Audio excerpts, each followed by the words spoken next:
Your new book is Lois Lowry's Number of the Stars. One of my favorites. Why are you running?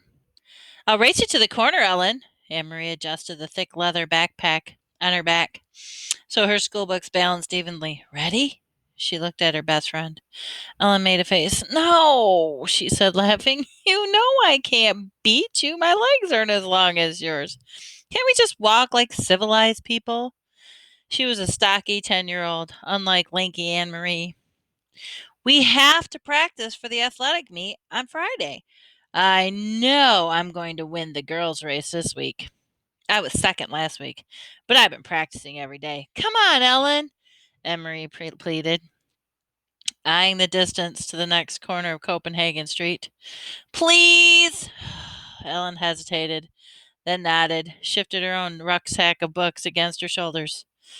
All right. Ready? She said. Go! Shouted Amory. And the girls were off, racing along the residential sidewalk. Amory's silvery blonde hair flew behind her, and Ellen's dark pigtails bounced against her shoulders. Wait for me! Christy wailed. Little Christy wailed left behind. But the two older girls weren't listening. Amory outdistanced her friend quickly, even though one of her shoes came untied as they sped along the street of Osterbrogade, past the small shops and the cafes of the neighborhood here in the northeast Copenhagen. Laughing, she skirted an elderly lady in a black in black who carried a shopping bag made of string. A young woman pushing a baby in a carriage moved aside to make way. The corner was just ahead. Amory looked up, panting. Just as she reached the corner, her laughter stopped, and she heard her heart skipped a beat. Halt! The soldier ordered in a stern voice. The German word was a familiar one, as it was frightening. Amory had heard it often enough before, but it had never been directed at her until now. Behind her, Ellen also slowed and stopped. Far back, little Christy was plodding along, her face in a pout because the girls hadn't waited for her. Amory stared up. There were two of them. That meant two helmets, two sets of cold eyes glaring at her, and four tall, shiny boots planted firmly on the sidewalk, blocking her path to home. And it meant two rifles gripped in the hands of the soldiers. She stared at the rifles first, then finally she looked into the face of the soldier who had ordered her to halt. Why are you running? The harsh voice asked.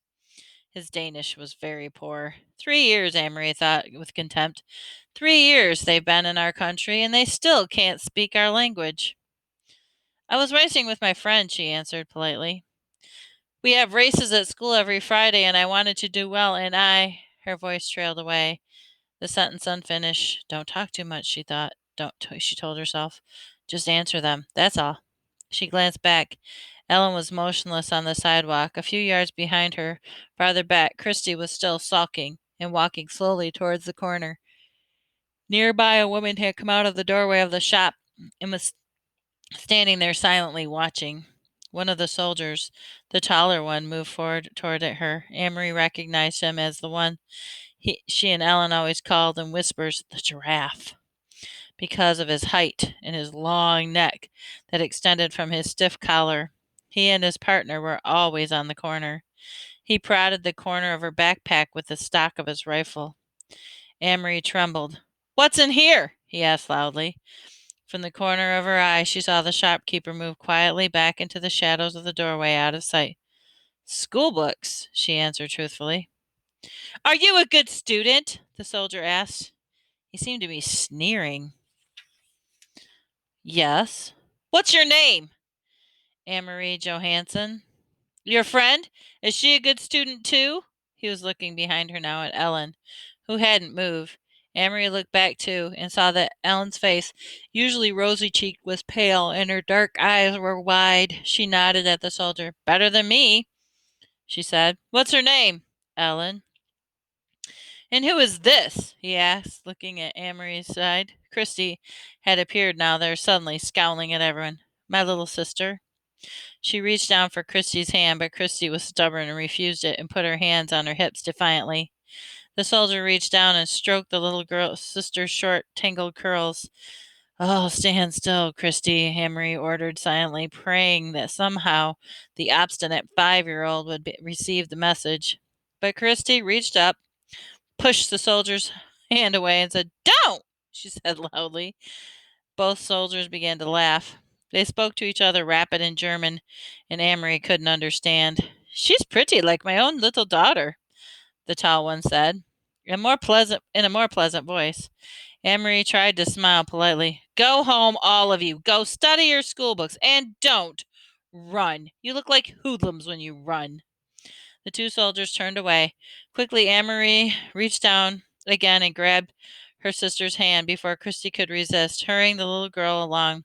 She rounded the corner in a moment. Ellen was beside her. They walked quickly, not speaking, with Christy between them, towards a large apartment building that where both their families lived. When they were almost home, Ellen whispered suddenly, "I was so scared." "Me too," Amory whispered back.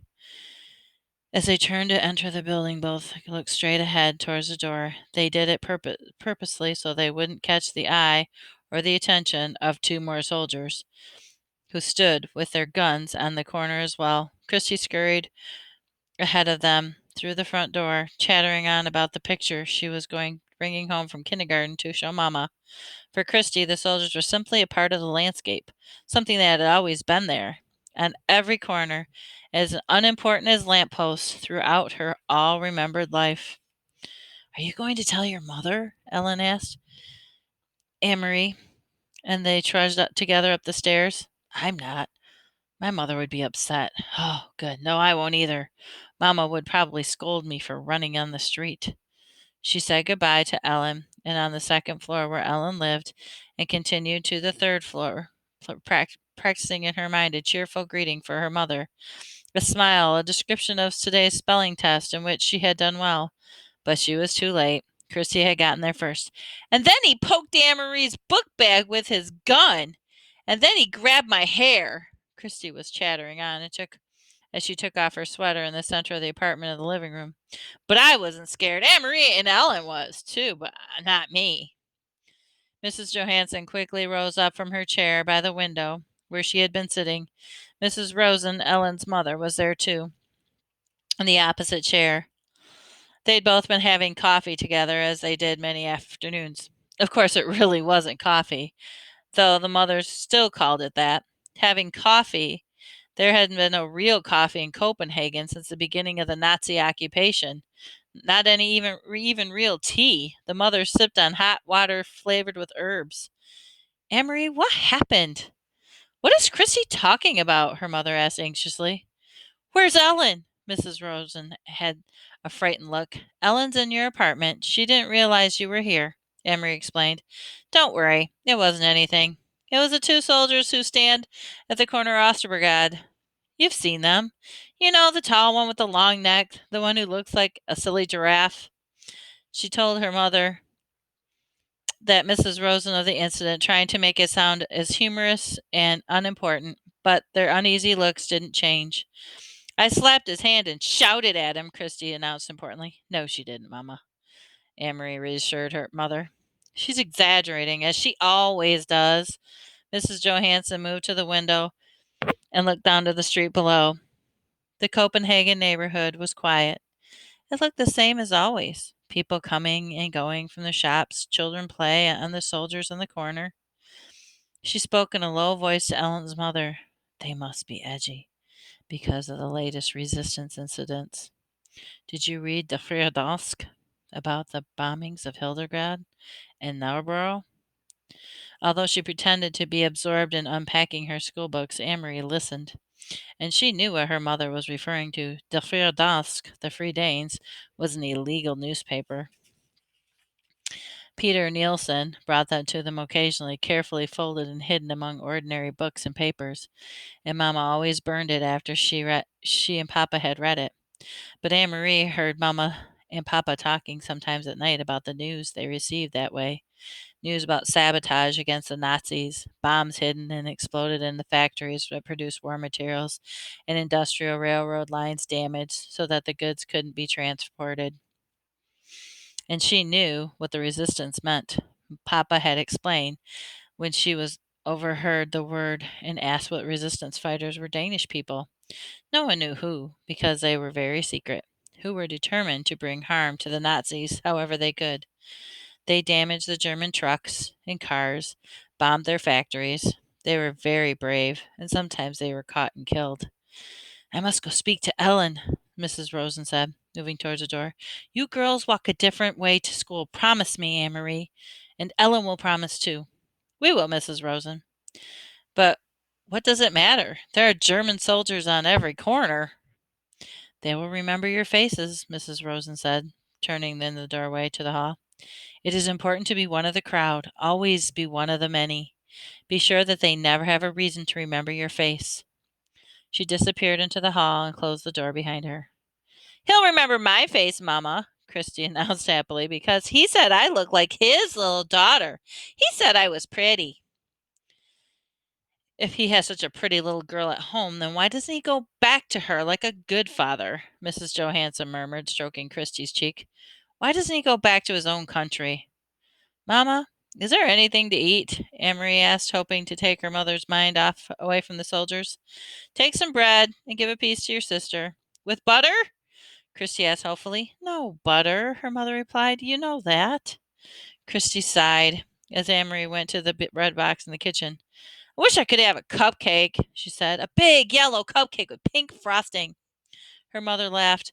For a little girl, you have a long memory, she told Christy. There hasn't been any butter or sugar for cupcakes for a long time. A year at least. When will we have cupcakes again? When the war ends, Mrs. Johansson said. She glanced down through the window, down to the street corner where the soldiers stood, their faces impassive beneath their metal helmets. When the soldiers leave.